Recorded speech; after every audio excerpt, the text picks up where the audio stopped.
असल कारण क्या है कि यहूदी लोग यीशु को मसीह के रूप में स्वीकार नहीं करते। जरा गहराई से सोचो, जिन लोगों को बचाने के लिए यीशु आए थे, यानी यहूदी लोग, वही लोग जो पीढ़ियों से मसीह के आने के लिए प्रार्थना कर रहे थे, जिन्होंने भविष्यवाणियों को पढ़ा था, जिन्होंने उद्धार की आशा को अपने दिल में संजो कर रखा था, उन्हीं लोगों ने जब वह मसीह उनके सामने आया तो उसके सिर पर मुकुट रखने के बजाय उसकी मृत्यु की मांग कर दी। यह केवल एक ऐतिहासिक घटना नहीं है, बल्कि विश्वास की सबसे बड़ी पहेलियों में से एक है। कल्पना करो, सदियों पहले जिन भविष्यद्वक्ताओं ने एक आने वाले उद्धारकर्ता की भविष्यवाणी की थी, वही उद्धारकर्ता उनके बीच चलता फिरता दिखाई देता है।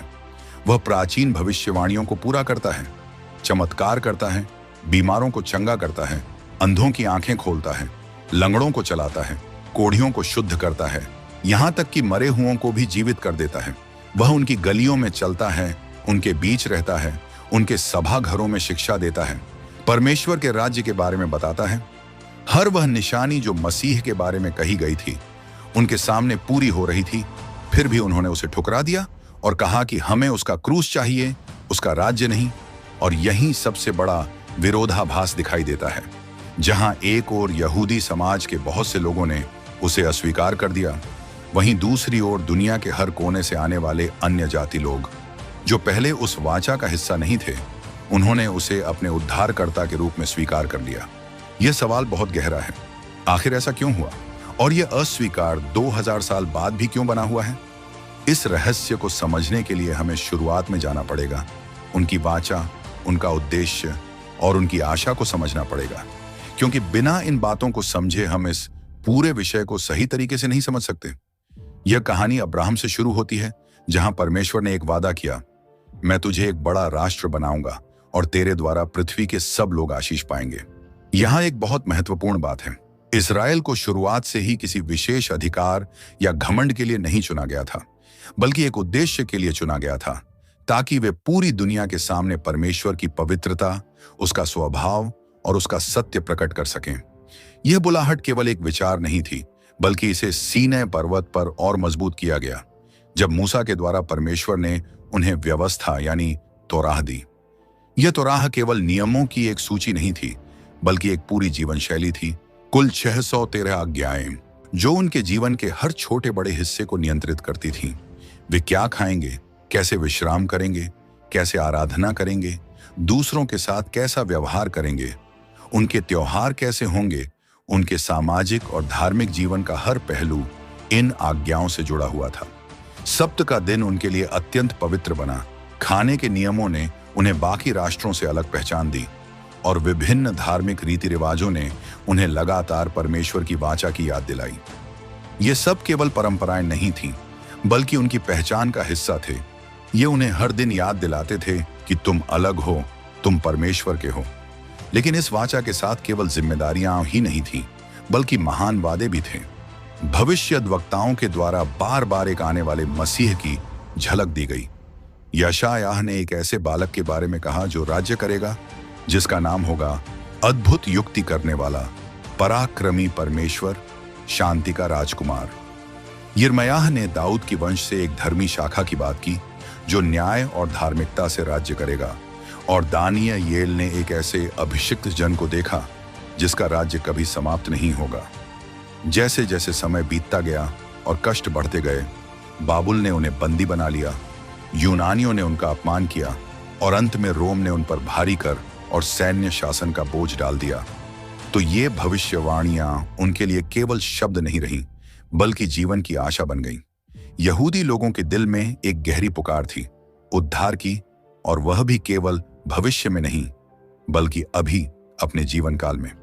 वे एक ऐसे मसीह की कल्पना करते थे जो एक शक्तिशाली योद्धा राजा होगा, दाऊद का पुत्र होगा, जिसके हाथ में तलवार होगी, जो उनके शत्रुओं को हराएगा, रोम के शासन को खत्म करेगा, इजराइल के सिंहासन को फिर से स्थापित करेगा, बिखरे हुए लोगों को एकत्र करेगा और इजराइल को फिर से एक महान राष्ट्र बना देगा जो पूरी दुनिया के लिए प्रकाश होगा। उनके लिए मसीह केवल एक धार्मिक नेता नहीं था, बल्कि वह उनकी पीड़ा के अंत की गारंटी था, उनके दुखों का समाधान था, उनके अपमान का जवाब था। लेकिन जब वास्तव में मसीह आया तो वह वैसा बिल्कुल नहीं था जैसा उन्होंने सोचा था। जब यीशु ने अपनी सेवा शुरू की, उस समय इज़राइल रोम के कठोर शासन के नीचे दबा हुआ था। रोमी सैनिक उनकी गलियों में घूमते थे। भारी कर उनके जीवन को कठिन बना देता था और उनकी धार्मिक स्वतंत्रता भी पूरी तरह स्वतंत्र नहीं थी, बल्कि निगरानी में थी। वे अपने ही देश में रहते हुए भी खुद को पराया महसूस करते थे और उनकी हर प्रार्थना में एक ही पुकार थी, हे परमेश्वर, हमें बचा ले। वे मानते थे कि यह उद्धार मसीह के द्वारा आएगा, दाऊद का पुत्र, एक महान राजा, एक शक्तिशाली मुक्तिदाता। वे एक ऐसे नेता की उम्मीद कर रहे थे जो इज़राइल के गोत्रों को एकजुट करेगा, एक सेना खड़ी करेगा, रोम को बाहर निकाल देगा और इज़राइल को फिर से सम्मान दिलाएगा। उनके लिए मसीह का मतलब था तलवार से न्याय, शक्ति से स्वतंत्रता और विजय के द्वारा शांति। उन्होंने हर भविष्यवाणी को इसी नजरिए से समझा, राष्ट्रीय आशा के रूप में। लेकिन जब यीशु आया तो उसका संदेश पूरी तरह अलग था। उसने कहा कि उसका राज्य इस संसार का नहीं है। उसने लोगों को हथियार उठाने के लिए नहीं, बल्कि अपना क्रूस उठाने के लिए बुलाया। उसने बदले की जगह क्षमा सिखाई, दुश्मनों से प्रेम करना सिखाया और शक्ति दिखाने के बजाय नम्रता दिखाई। गरीबों, टूटे हुए लोगों और समाज से अलग किए गए लोगों के लिए यह संदेश जीवन था। लेकिन जो लोग एक विजेता राजा की उम्मीद कर रहे थे, उनके लिए यह बहुत बड़ा झटका था। वे सोचने लगे, क्या यह सच में वही मसीह है जिसकी हम प्रतीक्षा कर रहे थे? एक नासरत का बढ़ई जो नम्र है, शांत है, प्रेम की बात करता है। क्या यह वही शक्तिशाली उद्धारकर्ता हो सकता है? और यहीं से अस्वीकार की जड़ शुरू होती है, क्योंकि जो वे देख रहे थे वह उनकी उम्मीदों से मेल नहीं खा रहा था। और जब उम्मीद और वास्तविकता टकराती है तो अक्सर मनुष्य सच्चाई को भी ठुकरा देता है। जब आम लोग यीशु को लेकर उलझन में थे, कुछ लोग उसके चमत्कारों को देखकर उस पर विश्वास कर रहे थे, कुछ उसके शब्दों से प्रभावित थे, तो कुछ लोग अब भी संदेह में थे। उसी समय धार्मिक अगुवों के भीतर एक अलग ही प्रतिक्रिया पैदा हो रही थी। उनके अंदर गुस्सा, डर और असुरक्षा तीनों एक साथ बढ़ रहे थे। फरीसी, सदूकी, शास्त्री और सनहेद्रिन के बड़े बड़े नेता यीशु को केवल एक और शिक्षक या नबी के रूप में नहीं देख रहे थे, बल्कि एक ऐसे व्यक्ति के रूप में देख रहे थे जो उनकी पूरी धार्मिक व्यवस्था, उनके प्रभाव और लोगों पर उनके नियंत्रण को तोड़ सकता था। यह केवल धर्म का सवाल नहीं था, यह अधिकार, पहचान और पूरे सिस्टम के टूटने का डर था। फरीसी अपने आप को व्यवस्था के सबसे बड़े रक्षक मानते थे। वे केवल लिखित व्यवस्था ही नहीं, बल्कि पीढ़ी दर पीढ़ी चली आ रही मौखिक परंपराओं को भी उतना ही महत्व देते थे। उन्होंने परमेश्वर की आज्ञाओं के चारों ओर कई बाड़ खड़ी कर दी थी, ऐसे अतिरिक्त नियम जो इस उद्देश्य से बनाए गए थे कि कोई भी असली व्यवस्था को तोड़ ना पाए। लेकिन समय के साथ ये बाड़ इतने भारी हो गए कि आम लोगों के लिए धर्म एक बोझ बन गया। हर कदम पर नियम, हर काम में पाबंदी, हर दिन एक डर कि कहीं हम कुछ गलत न कर दें। और यहीं यीशु ने प्रवेश किया। उसने इन सब के बीच सीधे सच्चाई को रखा। उसने दिखाया कि परमेश्वर का हृदय नियमों के बोझ में नहीं, बल्कि दया और प्रेम में है। जब उसने सब्त के दिन सूखे हाथ वाले मनुष्य को चंगा किया, तो उसने केवल एक चमत्कार नहीं किया, बल्कि यह दिखाया कि इंसान की जरूरत नियम से बड़ी है।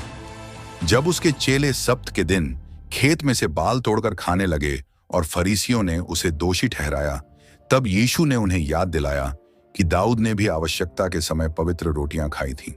फिर उसने वह गहरी बात कही, सब्त मनुष्य के लिए बनाया गया है, न कि मनुष्य सब्त के लिए। यह केवल एक वाक्य नहीं था, बल्कि एक ऐसी बात थी जिसने उनके पूरे सोचने के तरीके को हिला दिया। अगर लोग यह मान लेते कि परमेश्वर दया चाहता है, न कि केवल बलिदान, तो फरीसियों की बनाई हुई कठोर व्यवस्था की पकड़ कमजोर हो जाती। उनके लिए यह केवल एक धार्मिक बहस नहीं थी, यह उनके अस्तित्व का सवाल था। अब सदूकियों को देखो, वे मंदिर के याजक थे, प्रभावशाली थे और राजनीतिक रूप से भी ताकतवर थे। उनका अधिकार मंदिर पर आधारित था और मंदिर केवल आराधना का स्थान नहीं था, बल्कि आर्थिक और सामाजिक शक्ति का केंद्र भी था। जब यीशु मंदिर में गया और उसने देखा कि वहां बलिदान के नाम पर व्यापार हो रहा है, लोग पैसे बदल रहे हैं, जानवर बेचे जा रहे हैं, तो वह चुप नहीं रहा। उसने मेजें उलट दी, सिक्के बिखेर दिए और कहा, मेरे पिता का घर प्रार्थना का घर कहलाएगा, पर तुमने उसे डाकुओं की गुफा बना दिया है।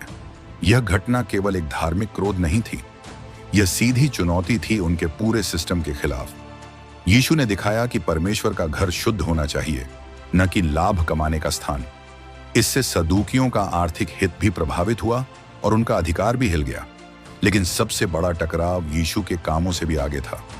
यह उसकी पहचान को लेकर था। यहूदी विश्वास का सबसे महत्वपूर्ण भाग यह था कि परमेश्वर एक है, पूरी तरह अलग है, पवित्र है और कोई भी मनुष्य उसके समान नहीं हो सकता। लेकिन यीशु ने ऐसे वचन कहे जो इस विश्वास को सीधी चुनौती देते हुए लगे। उसने कहा, अब्राहम से पहले मैं हूं। यह वही मैं हूं है जो परमेश्वर ने मूसा को जलती हुई झाड़ी में बताया था। जब यीशु ने यह कहा तो यह केवल एक आध्यात्मिक बात नहीं थी, बल्कि एक बहुत बड़ा दावा था कि वह केवल एक नबी नहीं बल्कि स्वयं परमेश्वर के साथ एक है। यह सुनकर यहूदी अगुओं के लिए यह असहनीय हो गया। उनके लिए यह सबसे बड़ी निंदा थी। कोई मनुष्य खुद को परमेश्वर के बराबर कैसे कह सकता है? लेकिन खतरा केवल धार्मिक नहीं था, राजनीतिक भी था। उस समय रोम का शासन बहुत सख्त था। कोई भी हलचल, कोई भी भीड़, कोई भी नया नेता, यह सब विद्रोह का संकेत माना जा सकता था। और अगर विद्रोह होता तो रोम बिना दया के पूरे राष्ट्र को कुचल देता। यीशु के आसपास भीड़ इकट्ठा हो रही थी। लोग उसके चमत्कार देख रहे थे, कुछ उसे राजा कहने लगे थे। ये सब नेताओं के लिए खतरनाक संकेत थे। महायाजक कैफा ने इस डर को साफ शब्दों में कहा, यह बेहतर है कि एक मनुष्य लोगों के लिए मर जाए बजाय इसके कि पूरा राष्ट्र नष्ट हो जाए। इस वाक्य में उनका पूरा सोच छिपा हुआ है। उनके लिए यह एक नैतिक निर्णय नहीं था, बल्कि एक राजनीतिक गणना थी।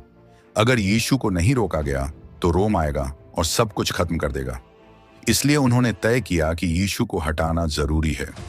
उनके नजरिए से यह विश्वासघात नहीं था, बल्कि एक जरूरी बलिदान था, अपने मंदिर को बचाने के लिए, अपनी व्यवस्था को बचाने के लिए और अपने राष्ट्र को बचाने के लिए। लेकिन वे यह नहीं देख पाए कि जिस व्यक्ति को वे खतरा समझ रहे थे वही वास्तव में उनका उद्धार करता था। और इस तरह टकराव अपने चरम पर पहुंच गया। एक तरफ यीशु जो सच्चाई, दया और परमेश्वर के राज्य की बात कर रहा था, और दूसरी तरफ धार्मिक नेता जो अपनी परंपरा, अपने अधिकार और अपने डर को बचाने की कोशिश कर रहे थे। लेकिन इस पूरे संघर्ष की जड़ केवल सत्ता या राजनीति नहीं थी। सबसे गहरी जड़ थी शास्त्रों की अलग अलग समझ। यशायाह 53 इसका सबसे बड़ा उदाहरण है। मसीही लोग इसे यीशु के दुखों और उसके बलिदान की स्पष्ट भविष्यवाणी मानते हैं। वह हमारे अपराधों के कारण घायल किया गया, हमारे अधर्म के कारण कुचला गया और उसके कोड़ों के द्वारा हम चंगे हो गए। उनके लिए यह साफ है कि यह यीशु के क्रूस की ओर इशारा करता है। लेकिन यहूदी व्याख्या में दुख उठाने वाला सेवक कोई एक व्यक्ति नहीं, बल्कि पूरा इज़राइल राष्ट्र है जो सदियों से कष्ट सहता आया है, निर्वासन झेलता आया है और अन्य राष्ट्रों के अत्याचार का सामना करता आया है। इसी तरह दानियेल 9 को भी अलग नजरिए से देखा जाता है। मसीही लोग अभिषिक्त जन के काटे जाने को यीशु की मृत्यु से जोड़ते हैं, लेकिन यहूदी विद्वान इसे अपने इतिहास, मक्काबी काल के संघर्ष, मंदिर के अपवित्र होने और युद्धों की घटनाओं से जोड़ते हैं। उनके लिए यह भविष्य की नहीं बल्कि अतीत की व्याख्या है। यही सबसे बड़ी खाई बनती है।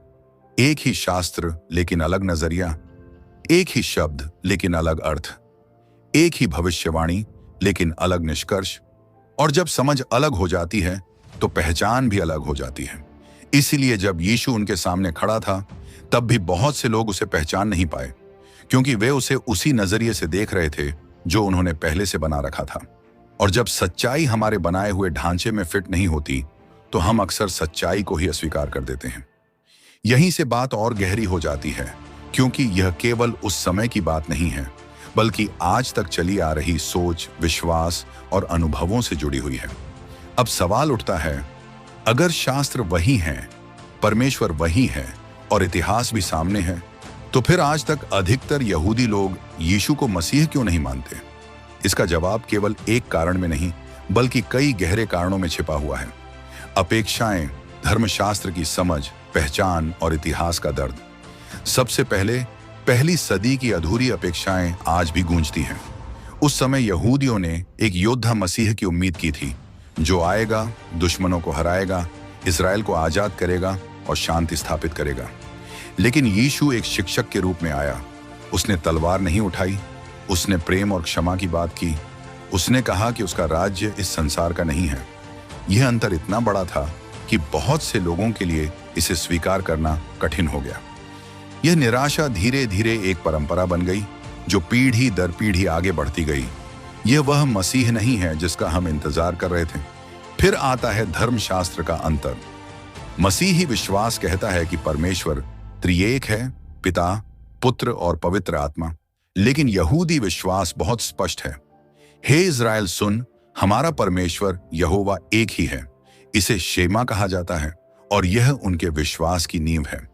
उनके लिए परमेश्वर का एक होना इतना महत्वपूर्ण है कि किसी भी रूप में परमेश्वर का मनुष्य बनना या किसी मनुष्य का परमेश्वर होना असंभव और अस्वीकार्य लगता है। इसलिए जब मसीही लोग कहते हैं कि यीशु परमेश्वर का पुत्र है, बल्कि स्वयं परमेश्वर के साथ एक है, तो यह उनके लिए केवल अलग विचार नहीं, बल्कि उनके मूल विश्वास के खिलाफ जाता है। फिर भविष्यवाणियों की व्याख्या का अंतर भी आज तक बना हुआ है। जहां मसीही लोग यशायाह 53 में यीशु को देखते हैं, वहीं यहूदी विद्वान उसमें इज़राइल के कष्ट को देखते हैं। जहां मसीही लोग दानियेल 9 को यीशु की मृत्यु से जोड़ते हैं, वहीं यहूदी लोग इसे अपने इतिहास की घटनाओं से जोड़ते हैं। उनके लिए यीशु उन सभी चिन्हों को पूरा नहीं करता जो वे मसीह से उम्मीद करते हैं, जैसे मंदिर का फिर से बनना, पूरी दुनिया में शांति आना और सभी यहूदियों का अपने देश में वापस आना। इसलिए उनकी नजर में यीशु उस सूची को पूरा नहीं करता जो मसीह के लिए जरूरी मानी जाती है। लेकिन इन सब से भी गहरी एक बात है, पहचान और अस्तित्व। सदियों तक यहूदी लोगों के लिए तोराह केवल धर्म नहीं था, बल्कि उनकी पहचान थी। सब्त मानना, खास प्रकार का भोजन करना, अलग रीति रिवाज, ये सब उन्हें अलग बनाए रखते थे और उन्हें एक साथ जोड़े रखते थे, खासकर तब जब वे निर्वासन, अत्याचार और बिखराव का सामना कर रहे थे। अगर वे इन बातों को छोड़ देते तो उनकी पहचान ही खत्म हो सकती थी। इसलिए यीशु को स्वीकार करना केवल एक धार्मिक निर्णय नहीं लगता, बल्कि ऐसा लगता है जैसे अपनी जड़ों को छोड़ देना। और फिर आता है इतिहास का दर्द, एक ऐसा घाव जो आज भी ताज़ा है। इतिहास में कई बार मसीह के नाम पर यहूदियों पर अत्याचार किया गया, क्रूसेड्स, इंक्विजिशन, पोग्रोम्स और सबसे भयानक होलोकॉस्ट। इन सब घटनाओं में कई बार अत्याचार करने वाले खुद को मसीही कहते थे। इसीलिए जहां मसीहियों के लिए क्रूस उद्धार और प्रेम का प्रतीक है, वहीं बहुत से यहूदियों के लिए यह पीड़ा और अत्याचार की याद दिलाता है। सोचो, अगर किसी के पूर्वजों ने अपने विश्वास को बचाने के लिए जान दी हो, अगर उन्होंने जबरदस्ती धर्म परिवर्तन का विरोध किया हो, तो उनके लिए यीशु को स्वीकार करना केवल एक नया विश्वास अपनाना नहीं, बल्कि अपने पूर्वजों के बलिदान के खिलाफ जाना जैसा महसूस हो सकता है। इसलिए जब आज का एक यहूदी यीशु का नाम सुनता है, तो वह केवल एक धार्मिक चर्चा नहीं सुन रहा होता, बल्कि उसके साथ इतिहास, संस्कृति, दर्द और पहचान सब कुछ जुड़ा होता है। इसीलिए यह अस्वीकार केवल अज्ञानता या जिद का परिणाम नहीं है, बल्कि गहरी सोच, मजबूत विश्वास और लंबे इतिहास का परिणाम है। यह एक ऐसा मिश्रण है जिसमें धर्म, पहचान और अनुभव तीनों जुड़े हुए हैं। लेकिन इस सब के बीच एक और महत्वपूर्ण बात आती है। अगर यीशु सच में मसीह है, तो फिर उसका अस्वीकार क्या मतलब रखता है? यीशु ने खुद कहा, मैं मार्ग हूं, सत्य हूं और जीवन हूं। मेरे बिना कोई पिता के पास नहीं पहुंच सकता। यह एक बहुत सीधी और स्पष्ट बात है। या तो कोई उसे स्वीकार करे और जीवन पाए, या उसे अस्वीकार करे और उस मार्ग से दूर हो जाए। प्रेरितों ने भी यही बात दोहराई। जब पतरस यहूदी अगुवों के सामने खड़ा था, तो उसने कहा, किसी और के द्वारा उद्धार नहीं है, क्योंकि स्वर्ग के नीचे मनुष्यों में और कोई दूसरा नाम नहीं दिया गया जिसके द्वारा हम उद्धार पा सकें। यह बात किसी बाहरी लोगों से नहीं कही गई थी, बल्कि उन्हीं लोगों से कही गई थी जिनके पास शास्त्र थे, जो परमेश्वर को जानते थे।